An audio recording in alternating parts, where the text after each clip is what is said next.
Shalom, shalom, shalom. First and foremost, call Allah Hayam Law, Yahweh Bahashim Yahushai, Bahashim Rakak Wadash, Shalom Ba'akim Akwath.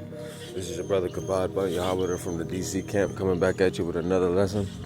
The lesson is going to be entitled Faith in the Lord at All Times. Faith in the Lord at all times. The only reason I've been saying the title 3 times is for you to understand that the Lord's faith is our destiny, is our power. The Lord's fear and His faith is our power. It's our destiny to achieve His true experience of fear and His true experience of faith in order to receive and achieve our final goal of salvation and live in this eternal life as a pure entity of the Lord, Yahweh Shai. And it's been a long while. I've been having technical difficulties. My other phone, I did lessons on my other phone, and apparently the audio's acting up, so I couldn't post them. Did a little backtrack on them things, and just the audio just sounded like I'm stuck underwater, getting electrified. So now I gotta do a lesson over, but I could add all 4 lessons into this one lesson. So hopefully this lesson was edifying. And from the first lesson, I wanted to start off with Passover, because the Passover was just April 1st. And for people who don't know what the Passover is the sacrifice of, the Lord lambs, and us having that sacrifice a lamb for us to have protection against Egypt. Now, dealing with the time of Moses and Aaron, and they having the congregation of Israel being pushed through Egypt, there was a lot of folliness going on, a lot of abominational traits, abomination behaviors. And the king of Egypt around that time wasn't trying to give off on his laws and throw away the old laws, and had the children of Israel in captivity going through those same wickedness, same behavior traits as if they lived through. Now, around this time, the Lord was fed up seeing all the wickedness inside Egypt, and our people's involved with it, indulging in it too.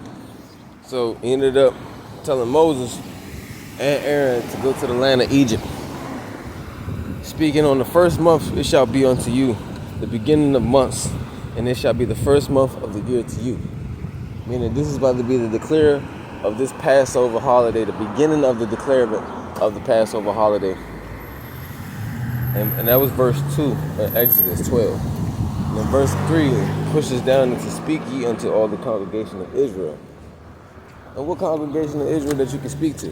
So-called Native Americans, Latinos, so-called Negroes, so on and so forth, right?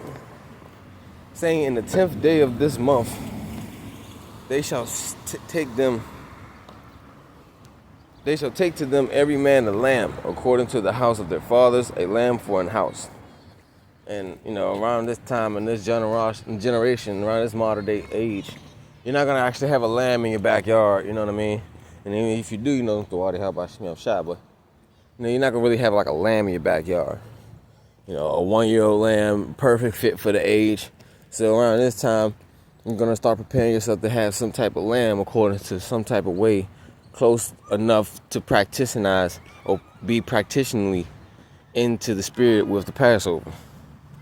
So you don't really got to break your neck to get a whole lamb, but, through the spirit, if you have that, the Wadi Habashim Yahushai, that is a beautiful blessing, And say, your lamb shall be without blemish, a male of the first year. Ye shall take it, and from the sheep and from the goat. And ye shall keep it up until the 14th day of the same month, and the whole assembly of the congregation of Israel shall kill it in the evening. Now, around this time, and back in the past testament, the land would survive 14 days being fed correctly, groomed the way it needs to be until the time of that day comes and arrives for the Sabbath, for the Passover and the sacrifice of this lamb or goat. Your lamb shall be without blemish, and the blemish is without scars, without tears, without anything wrong with it. Your best of your best. Blemishes meaning that you have something, I don't want to say damaged with you, but it's damaged. It's not as perfect. There's some marks, some scuffs, and some scraps around it. Yeah, the Lord didn't want that. The Lord wanted a pure and all right beast. And then, and as the beast is the humble beast, as the lamb. Verse 6. I think I said no. Yeah. Verse 5. Your lamb shall be without blemish, a male of the first year. Ye shall take it out of the sheep and from the sheep and from the goats. All right, so I did read that. In verse 6, it was the verse I just read for when you hold it for 14 days and you kill it in the evening. Verse 7. And they shall take of the blood and strike it on 2 side posts of the upper door posts of the houses wherein they shall eat it. And they shall eat the flesh in that night, roasted with fire and unleavened bread, and with bitter herbs they shall eat it. Eat not of it raw, nor sodden at all with water, but with fire, his head and his legs, and the prudence thereof. And it's basically giving you the accordance of how to prepare this lamb and how to prepare the lamb for the Passover as a traditional holiday for us and a traditional sacrifice for the Lord. And this is just a certain way to prepare for it. And it said, eat not of it raw, meaning don't eat the fucking lamb raw, like these white Esau-like people. They love raw meat. They love medium rare that's scare. No, I ain't eating that, man. But, eat not of the lamb raw, and nor sodden at all with water, meaning don't add water to it. You know how people like to boil lamb, but roast it with fire, his head with his legs, and with the prudence thereof. And ye shall let nothing of it remain until the morning, and that which remaineth of it until the morning ye shall burn with fire. And that's the beauty of this Passover, because it's not like anything gets wasted. Spiritually, I always say, when we burn when we burn a lamb to a fire, all the way to a crisp, it's like the Lord getting his little piece of the lamb, you know what I mean? Spiritually, and this is verse 11, and thus shall ye eat it with your loins girt, your shoes on your feet, and your staff in your hand. And ye shall eat it in haste. It is the Lord Yahweh's Passover. Now, at the Passover, usually, you will never see a brother take off his shoes and get comfortable, Everyone's in a haste. Because back then, around this time in Exodus, we were all in a haste to get away from the wicked controlment of Egypt, And we had to have this ceremonial Passover in a haste, like in a rush. Because the Lord said in verse 12, for I will pass through the land of Egypt this night, and will smite all the firstborn in the land of Egypt, both man and beast, and against all the gods of Egypt I will execute judgment. I am the Lord Yahweh. Speedily time that we had to make this feast and put the blood in the lamb of the door was only for us to have protection against the Lord's wrath. See, the Lord's wrath is not kindled for all of us, you know what I mean? It's not kindled for anyone at all. The Lord is only kindled for the ones that are elected chosen under his lineage. Just because you're an Israelite doesn't mean you can't get touched. You know, just because you're another nation doesn't mean you can't get touched. Just because you Esau right now don't mean you're not about to get touched. Prophesied. Like, prophecy-wise, you're getting touched. You know what I'm saying? Go for the 2/3 of this world who don't want to listen, who choose to disobey the commandments and the laws and the congregation of Yahweh Shai. You know? Whether you for here or for there. But the rush and the necessities of us hurrying up, trying to make sure that we do what is necessary for the Lord, so that we won't get smite when he takes away the firstborn. You know? And the blood shall be to you for a token. A token of what? Because when we put the blood upon our houses, what was that token? For when the Lord seen the blood, right?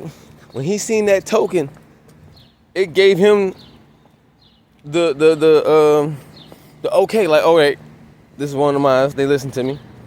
They shall not get plagued, you know?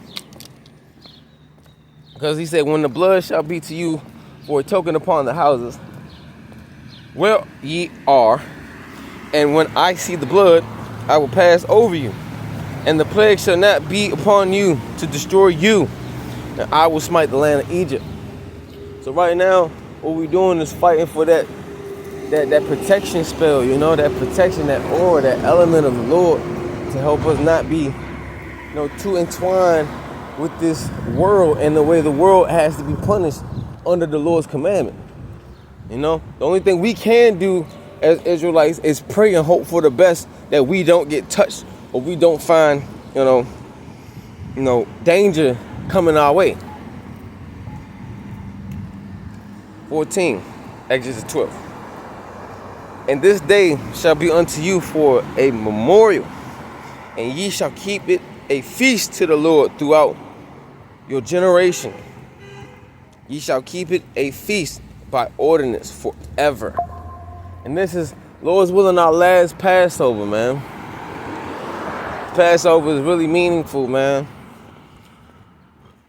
You got the body of the Lord, which is the bread, little tortilla chips, the corn flour, the body of the Lord, knowing how it feels to be in his body, to be in that flesh, because the body isn't nothing, but the body is something. And if I can explain it like a tortilla, when it's not leavened, it can still be bread. But bread with leaven is bread, but it's risen.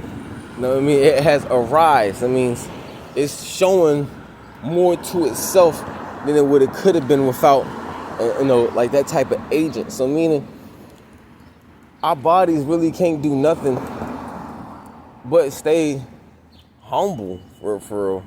You know, you gotta be humble in this. You got no choice but to stay humble and meek and well-minded, because having leaven as an agent in your life can increase a lot of wicked ways within you. You know, build more aggression. The Lord said we could be angry, but sin not. You know, and too much leaven in your side can make you sin. You can be angry, man, but you gotta make sure that you're doing it the right way. You know, you're not doing it in ways where you can be subjectively punished for it.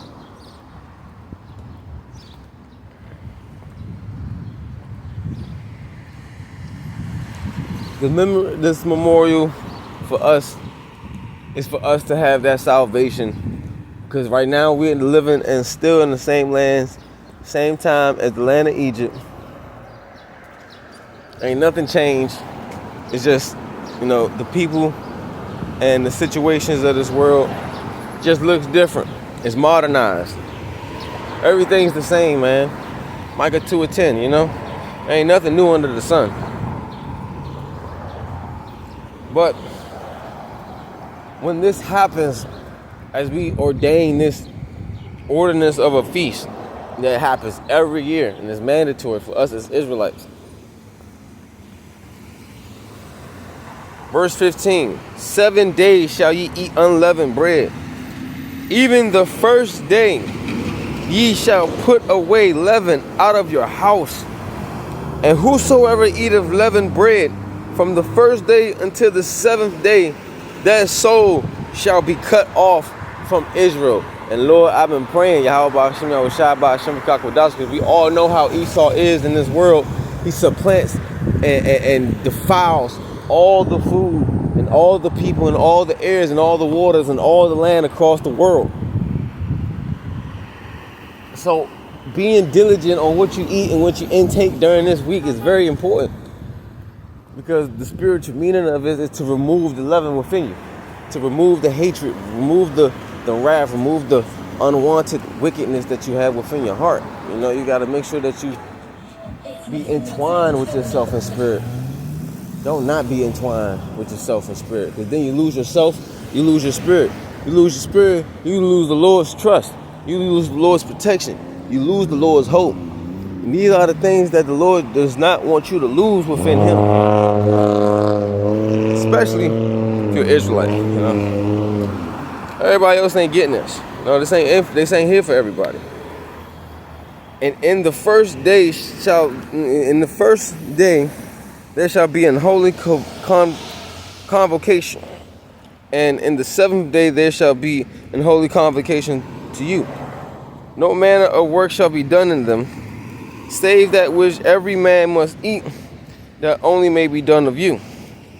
And ye shall observe the feast of the unleavened bread, for in the self same day have I brought your armies out of the land of Egypt. Therefore shall ye observe this day in your generation by an ordinance forever. Get that? Therefore shall ye observe this day. Why are we observing this day? For our generation to what? By ordinance be delivered forever. Meaning this is an objective. This is your mission. This is your goal. Pray and fight for the Lord, man. Yeah, it's Passover right now, but Passover don't end just because it's Passover.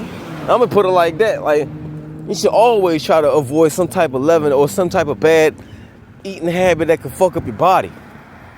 Always try to be healthy. Always try to be humble like a dove and wise as a serpent, you know? Always try to find a better path and cast your burdens to the Lord than to do things on your own, because there's ways of a man that seemeth right, but in the end there's ways of death. You know, I just butchered that up, but roughly paraphrasing, like 3 scriptures, the same scriptures. It's important to know that this isn't just for 1 week, one little week or 2 weeks, you know what I'm saying? This is forever.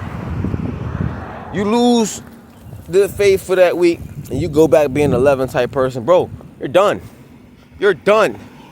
This is a holy contract daily that your body as a living sacrifice obeyed and signed to do such. There's no bullshit no more, homie. This is the last roll call. The last roll call. Verse 20. And the only reason why I keep mentioning that leaven part, because ye shall eat nothing leavened, and all your habitation shall ye eat unleavened bread. So as this time of right now, as we speaking, and honestly, I encourage you actually to try to decrease leaven within your intake of your daily life, because, you know, the body doesn't really need that much intake. It causes a lot of fungal problems with the body, you know, itching, shit, I know how it is, trust me, a lot of sugar, a lot of yeast, a lot of bread. It's harder for the body to digest, man. And the Lord don't bring this up in the Bible for no reason. Everything that's contradiction inside the Bible is good for your health. Let's put it like that. So yeah, if the Bible says don't do something, it's not telling you to don't do it because it don't want you to do it. It's telling you to don't do it because there's a lot of unlawful ways about it. And there's nothing that you can do unless listen or find out the consequences behind that unlawful deed that the Lord said not to do. You know? Verse 21. The Moses called unto the elders of Israel and said unto them, draw out and take you a lamb according to your families, and kill the Passover. And ye shall take a bunch of hyssop and dip it in the blood that is in the basin, and strike the lintel and the two side posts with the blood that is in the basin. And none of you shall go out of your door of his house until the morning. You know how scary that is, man? To actually put in a sacrifice, blood on your doors, and a spirit entity of creation tells you to not leave your house. Why you can't leave your house? Because the judgment that he's already about to put upon Egypt, which is the land that we live in now, it's about to be amazing, dude. Tormentation and punishment upon across the whole world will be honestly for the people who deserve it. And the ones who don't deserve it is us, you know? And we getting this opportunity to bless our houses and bless our doors and bless our children and bless our families, to be protected with the seal of Yahweh Shai and to have everlasting salvation with Yahweh Shai. It's beautiful, man. For the Lord will pass through and smite the Egyptians, and when he seeth the blood upon the lintels and on the two side posts, the Lord Yahweh shall pass over the door and will not suffer the destroyer to come in unto your houses to smite you. And ye shall observe this thing for an ordinance to thee and to thy sons forever. Meaning, dude, this protection is going to stop the ones that don't need to be, destroyed. For when our enemies come up and turn against us in America, for when the enemies come and arrive to America and want to destroy the American people, but not the white people, because this is their destiny. This prophesy for them. But I mean, like, you Native Americans, you Latinos, so-called Native Americans, Negroes, Cubans, Benjamites, which is Jamaicans, Haitians, so on and so forth. Also been through captivity and been through the enslavement with Esau and the Amalekites, and the so-called white man. We have this protection as Israelites. We have that protection from the Egyptians. Because once we spread that blood across the door, once we do the righteous things, once we know the way to know and the way to go, things start to become more fluently, I could say acknowledgeable. You can understand more clearly now.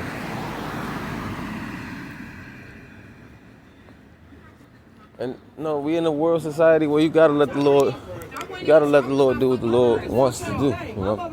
He ain't doing nothing for no reason. So it's best for you to just acknowledge what's going on. Have the faith that the Lord Yahweh Shai is dealing with you.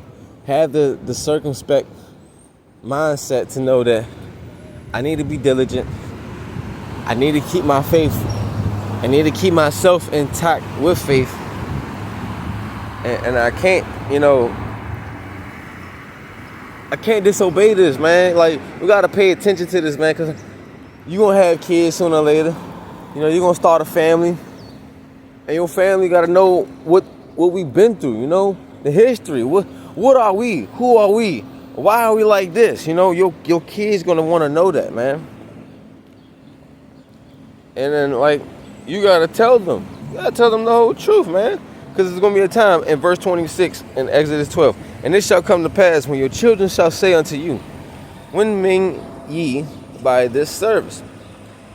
Then ye shall say, it is the sacrifice of the Lord Yahweh, Passover, who passed over the house of the children of Israel and in Egypt.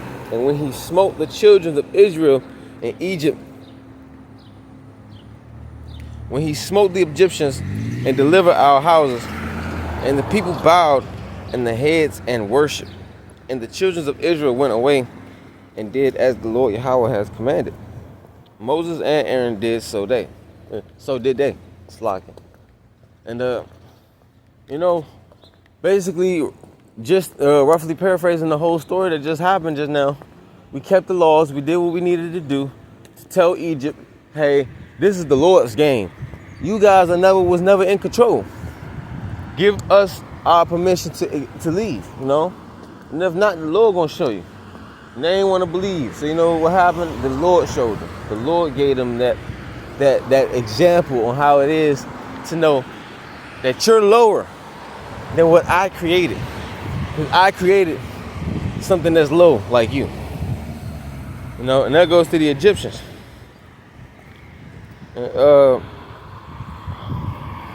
And that was beautiful because, like, speaking into a spiritual existence, we're going to be in the times where FEMA camps, and we're going to be in the times where, you know, it's going to be brothers trapped or brothers being, you know, anything. You got to have that faith that the Lord and that seal that you made with the Lord, you're always going to be protected. Because all of those are just signs, all of those are just testimonies of, you know, hey, how much faith do I have in the Lord? How much faith do I have in the Lord, you know? Because that's the testimony that we're going through right now. That's what the Passover really means. That bitter herb, that pain that the Lord has suffered, the wine, the blood himself, to be in that blood of the Lord, to be in his congregation, to feel his belief, to feel his faith, the bread, to be in the body, and how it feels to torment with such pain and such love he has for Israel. And to know that it's for a reason. It's beautiful, you know? It's beautiful because it's not happening for no reason.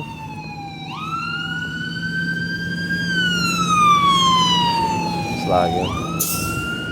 And another reason why I wanted to bring this Exodus part, I had a lesson I did and the audio wasn't really acting right. But right after the Passover, it's like it might be a little bit long video, but right after the Passover, you know, next following morning, I had another brother doing the Passover, you know, couldn't attend, so I helped him out with burning the lamb. Burning the lamb that morning on the fire, as the Lord said. And throughout that morning, you know, I wanted to go grab some food, and it's still the Sabbath, so I came by. So instead of me buying, I went to the food pantry. I just, you know, maybe the Lord will bless me another way to get some food within, you know, where I'm at right now. Because at the moment, Sabbath and Passover, you really don't want to do much but what the Lord said. Stay at home, stay in the house. You know? So what I did was something wrong. Salaki Yahweh Hashem Yahushua Hashem Rakakwadash. Before I'm pleading the truth of my testimony, I went out and I went to the food pantry. I showed them my ID and I got some free food. More like fruits and vegetables, you know, rice, beans, things that, you know, shelf life, you know. And I had a spouse with me, and the spouse that I was around, I think, like, you know, the spirit, a demonized spirit jumped onto that person, and it was a lot of wickedness, but I kept being humble, kept my composure, you know. I didn't want to get out of character, just held my peace. And demons all day was 4 times. All day, just all day, wanting to get me out the character. Somebody spazzing out. God went in his book bag, say he was going to shoot the whole bus or something like that. You know what I mean? And, you know, I'm just having that faith, like, it's the Lord, it's the Passover. Things like this is supposed to happen. But I know I have the seal upon my head. You know? And knowing that you're doing right with the Lord, your faith can never boost down. You know what I'm saying? Especially when you know in your heart that you're doing right. You know?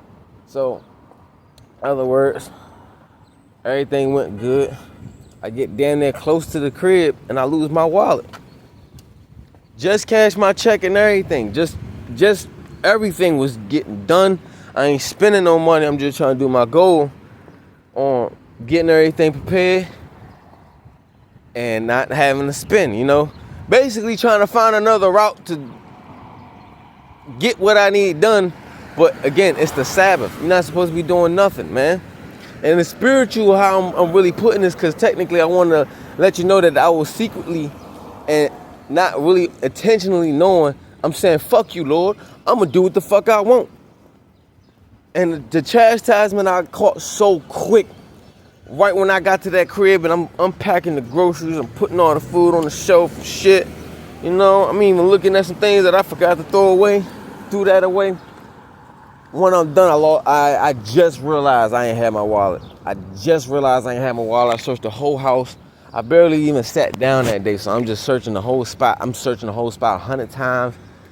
Man, my body, my spirit was inflamed with rage, but not raging like, oh, somebody stole my stuff, I'ma get them. I was enraged at the fact that the Lord told me do one particular fucking thing and I didn't take full diligent heed to what his words were. So therefore, some way, some form of fashion, he knows that I wasn't being wrong, like purposely wrong.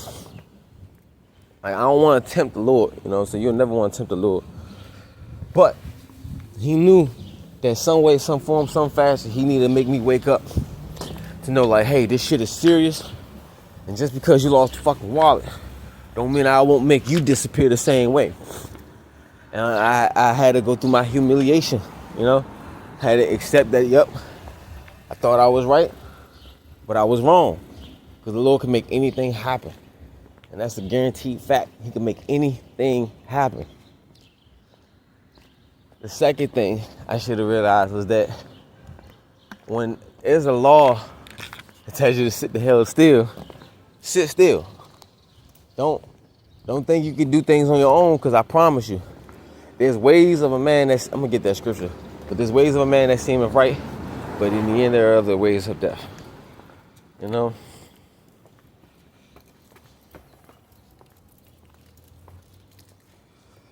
Proverbs 14:12, there is a way which seemeth right unto a man, but in the end thereof are ways of death.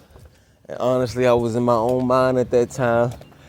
I still had the Lord in my prayers, but again, when you say when you gave your life to the Lord, you automatically made it wicked. Because Lord's willing, he can make it happen. There was never an I to begin with. And once you subject yourself as I, meaning you putting the Lord to the side, I'm going to do it. That's when the wicked shit happened. That's when a lot of shit fucked up happened, man. Because I lost my wallet, and I lost it so close to my crib. Then I prayed. I just prayed, and I told the brothers, like, hey, this is what I'm going through.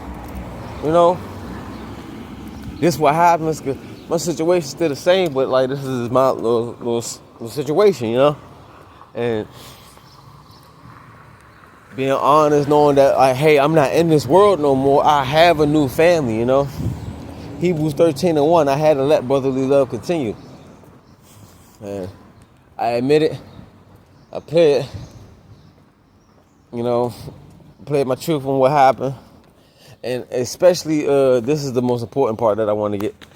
Since, like, there's a mindset that we get into of doubt, and there's a mindset that we get into of true repentance, Instead of me jumping into that mindset of like, damn, man, it's just me, woe is me, because even I was in that spirit of Job, like, woe is me, this is supposed to happen to me. Hey, nothing happens for no reason. I had to subject my spirit to the Lord and tell him, like, hey, you're right, you won. You can have it all, Take it straight from me. I don't want no parts of it.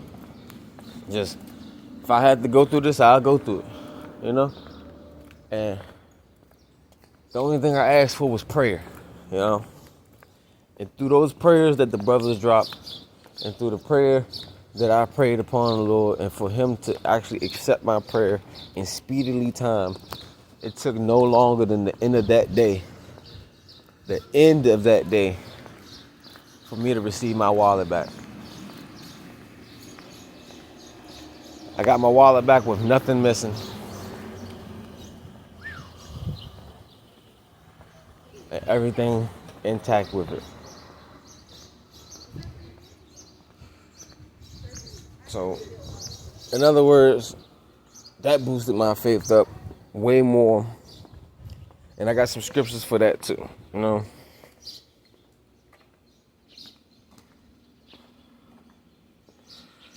Behold, Habakkuk 2:4. Behold, his soul which is lifted up is not upright in him, but the just shall live by his faith.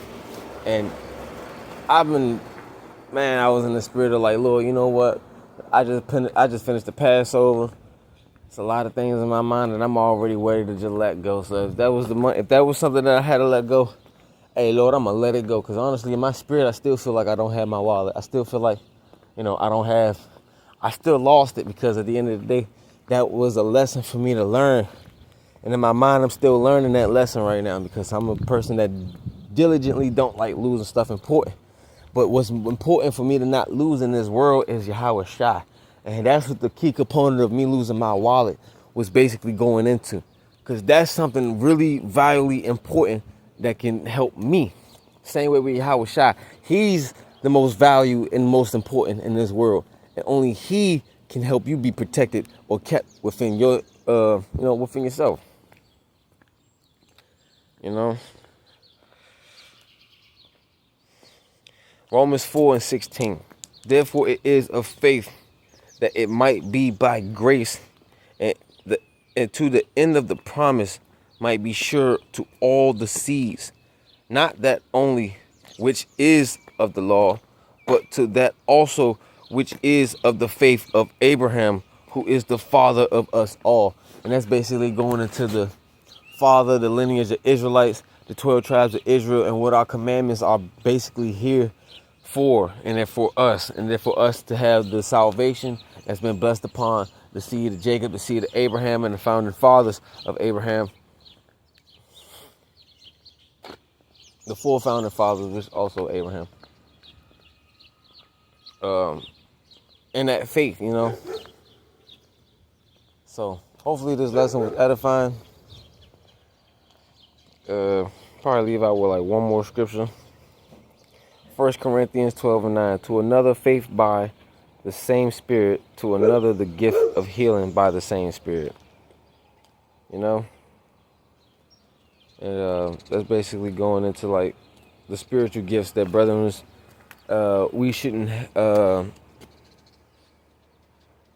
we have, keep it within amongst each other. Keep it amongst the congregation of Israel. But hopefully this lesson will edify. Call Allahayim Law, Yahweh Ba'ashim Yahushai, Ba'ashim Akakwadash. It's your brother Kabad Bani Yahweh from the DC camp. Coming at you with a quick lesson. Lord's willing, this was edifying. Double honors to the apostles and elders of Great Millstone who pushes this 110% truth. Peace and salutations to the whole elect scattered across the four winds of the earth. And Salakia, if I didn't introduce myself correctly when I first started this video, it's just got to keep pushing. I didn't see my videos posted and uploaded correctly. The audio was wrong, so I had to go back, look at my videos, and keep that spirit within my mind and bring out another video. So hopefully this is edifying. Until next time, Shalom, Yahweh B'Shem Yahshua Barakatah.